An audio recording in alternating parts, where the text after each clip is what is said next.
Pessoal, aqui nessa aula, análise técnica discricionária, que é a análise técnica do Richard Wyckoff. O que a gente olha? Regiões de acumulação, distribuição, a gente olha o contexto do mercado, a gente olha Spring, a gente olha Uptrust, a gente olha Checkout e a gente olha Teste. Beleza? É isso que a gente procura no mercado.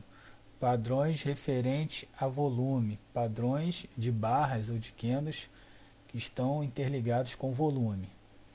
Nós sabemos que Richard Wyckoff criou as três leis, que é oferta e demanda, causa e efeito, esforço versus resultado.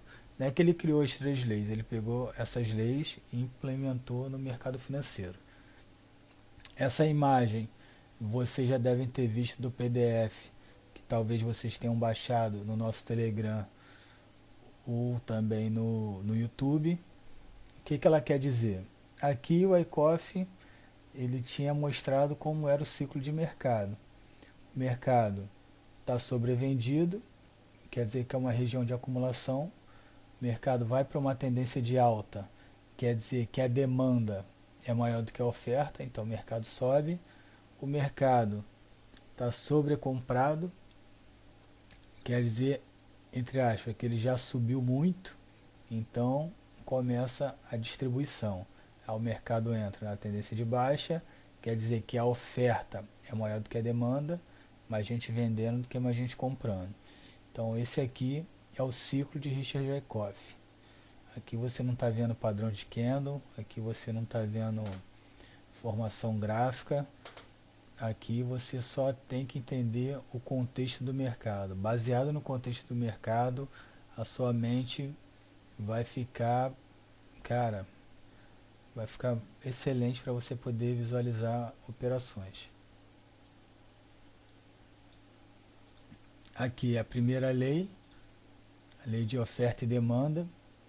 Demanda, o maior número de compradores, oferta, o maior número de vendedores. O Q aqui desse gráfico é a demanda e o S é a oferta. Esse gráfico aqui eu tirei da lei básica, né, de oferta e demanda, que o pessoal de economia estuda, e aqui não é diferente. A informação é a mesma, não tem muito o que se falar. Sempre sabendo que oferta é o que? Quando tem muita venda, e a demanda quando está tendo muita compra.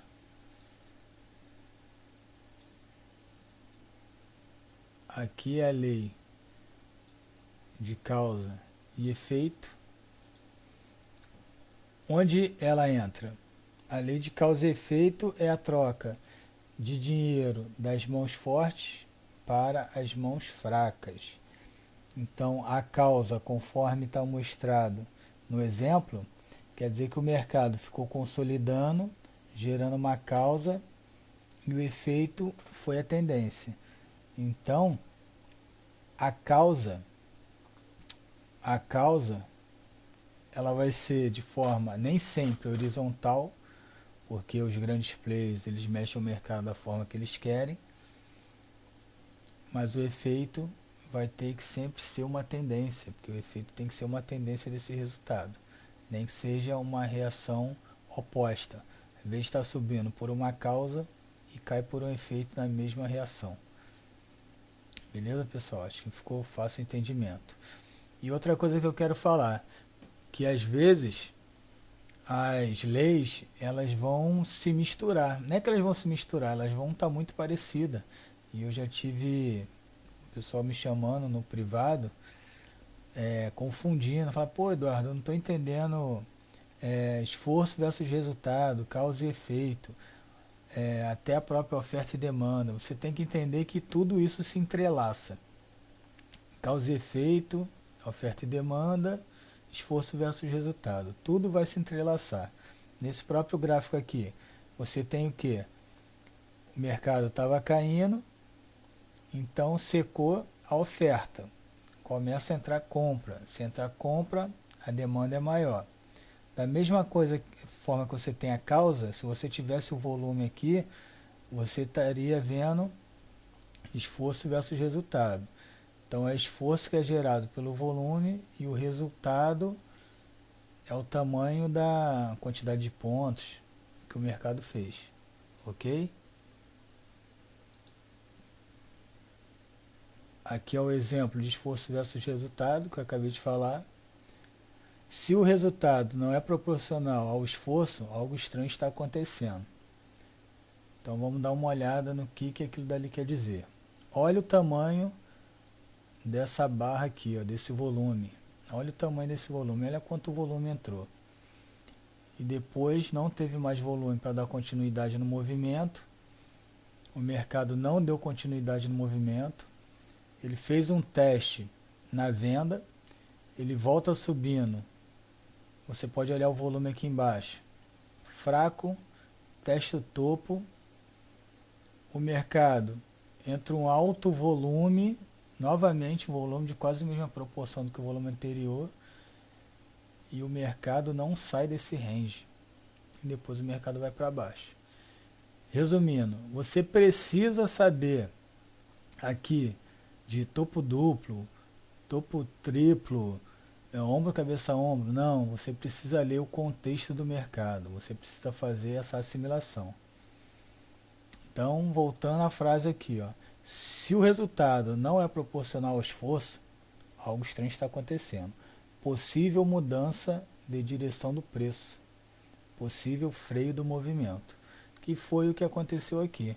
Você teve um super movimento aqui de volume, teve um combustível exagerado de volume e o mercado não estava nem aí para esse combustível que entrou. E a mesma coisa aconteceu aqui dentro desse range, dessa faixa de negociação. O mercado não respeitou e depois ele caiu. Aqui a gente coloca uma divergência, porque também teve um volume considerável. Lembrando que se você ver, esse volume considerável foi numa barra de queda, não foi numa barra de alta. O primeiro foi numa barra de alta, que teve uma certa rejeição, e depois na barra de queda, que também teve uma certa rejeição. Só que essa barra vermelha, ela configurou a definição do mercado. Quando perde, você não tem que ter mais dúvida que o mercado quer cair. Ou você pode abrir negociações com stop na máxima, já tendo uma noção do que o mercado está fazendo. Porque o mercado sobe sem força e não consegue mais dar continuidade ao movimento de alta. Beleza? Então aqui a gente tem esforço versus resultado, tem causa e efeito. Essa causa dentro desse retângulo verde gera esse efeito. O efeito que é da queda, o efeito da distribuição, porque isso daqui foi uma distribuição. E aqui você tem oferta e demanda. Diferente do outro contexto, aqui você tem que o mercado ele estava com bastante demanda, até que seca a demanda e entra a oferta. Tem mais vendedores do que compradores. Então aqui você também tem as três leis. Então, resumindo, as três leis elas sempre vão estar agindo de forma conjunta. Sempre você vai estar vendo o mercado agir de forma em conjunto em relação às três leis do mercado. Beleza, pessoal? Para fechar essa parte aqui das três leis do mercado, é isso daqui mesmo. Depois a gente continua nos próximos vídeos.